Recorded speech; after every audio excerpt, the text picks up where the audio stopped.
Thank you all for coming. You know, a few years ago, Polly and I got a call from some friends live in the Dayton, Ohio area. We live about 40 miles north of there, and they asked if we were free to go to dinner with them on a few nights later, and we said sure. And they said, before we go to dinner, we're going to tour the Wright brothers' homes. And we said great. We enjoy history. Let's learn about these amazing two Americans. And so we go there, and you paid the lady at the door $5 from the Historical Society, and you go on this tour and you learn all these amazing things about the Wright brothers. You learn about the bicycle shop and the other things, the gadgets and gizmos they tinkered with and built. Fascinating tour. Last stop on the tour is Orville Wright's bedroom, and they tell you a few more things about this particular Wright brother, and then they close the tour out by showing you two pictures. First picture they hold up, that very first flight, 1903, in Kitty Hawk, North Carolina, in this thing they called a plane. And you first thought you'd see that and you think, how did that thing get off the ground? And the truth is it barely did. It flew like 100 feet, got a few feet off the ground.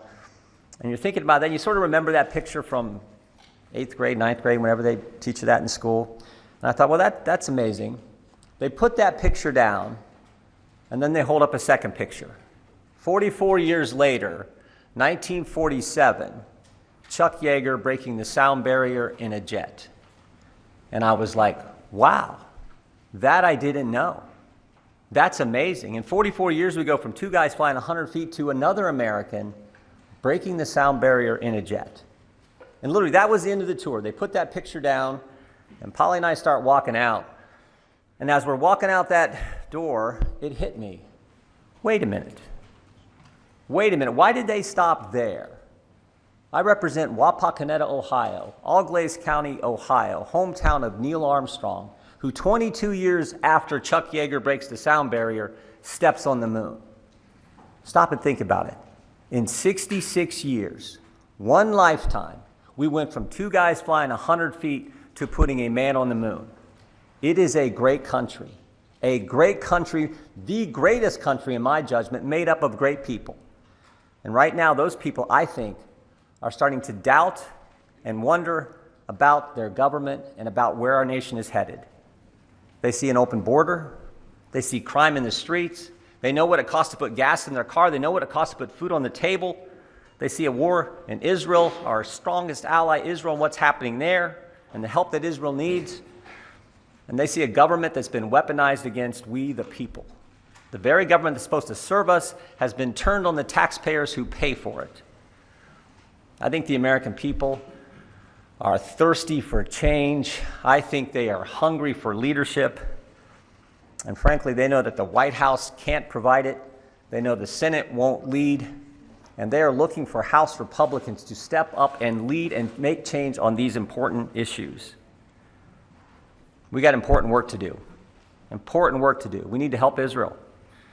We need to get the appropriations process moving so that the key elements of our government are funded and funded in the right way, particularly our military. We need to get back to our committee work, and frankly, we need to continue the oversight work that I think is so darn important. In short, we need to get to work for the American people. We need to do what we said we were going to do. We need to do what we told them we were going to do when they elected us and put us in office, and frankly, we can't do that if the House isn't open, and if we can't open the House until we get a speaker.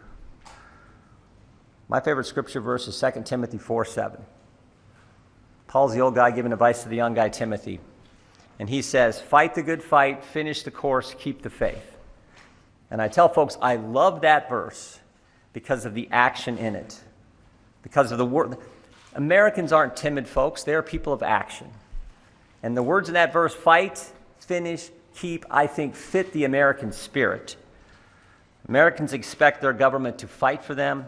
They expect us to finish our work, and they expect us to keep faith with the principles and values that made us the greatest nation ever, made us the nation that could go from the Wright brothers to Neil Armstrong. That's what we have to keep in mind. And that's the kind of attitude I think we got to have. The quickest way to get all this working is to get a speaker elected. That's what I hope we can do today. I'll take your questions. Good morning. So lay out your path. are you just going to call roll call vote after roll call vote today and tomorrow and into the weekend and try to wear your opponents down? Because it didn't seem like you made any progress yesterday. Well, you all said that we were going to lose between the first vote and the second vote. You all said we were going to lose 10 to 15 votes. We stayed the same. We picked up a few. We lost a few. I think the ones we lost can come back. So, look, there's been multiple rounds of votes for Speaker before. We all know that. I just know that we need to get a Speaker as soon as possible so we can get to work for the American people. Thank you, Congressman. So just to be clear, do you plan to grind this out this weekend if you don't get the votes today? And then secondly, President Biden, as we heard last night, is sending a $100 billion foreign aid package here to Congress. Is that something that you're making the case for why we need to get the House open so we can evaluate the package. We can't do that, can't vote on that, can't pass anything in that until we get the House open. So I got to see the package, but we certainly need to help Israel. But I got to see the package. But again, we can't do that if the House isn't open. All the more reason why we need to get the House open as soon as possible. Mr. Jordan, what do you say to the people of Israel, Prime Minister Netanyahu, that you're not able to provide aid to Israel because the House is so locked up? Again, I think you're making my case. I got 200 votes, the Speaker designee from my colleagues. The sooner we can get this accomplished, the better for the American people who expect us to work for them and for our friends and allies like the great state of Israel. In your conversation with members yesterday, were you able to get any of the ones who didn't support you previously to pledge to you that they would switch their votes for? We had a good conversation, and we'll continue to do that. But as I point out, the fastest way to get to work for the American people is to elect a Speaker so the House can be open and we can get things done. I'll take a couple more. Mr. Chairman, thank you. Congressman Ken Buck has said that among his doubts are the 2020 election and your view on that. So I want to ask you two related questions.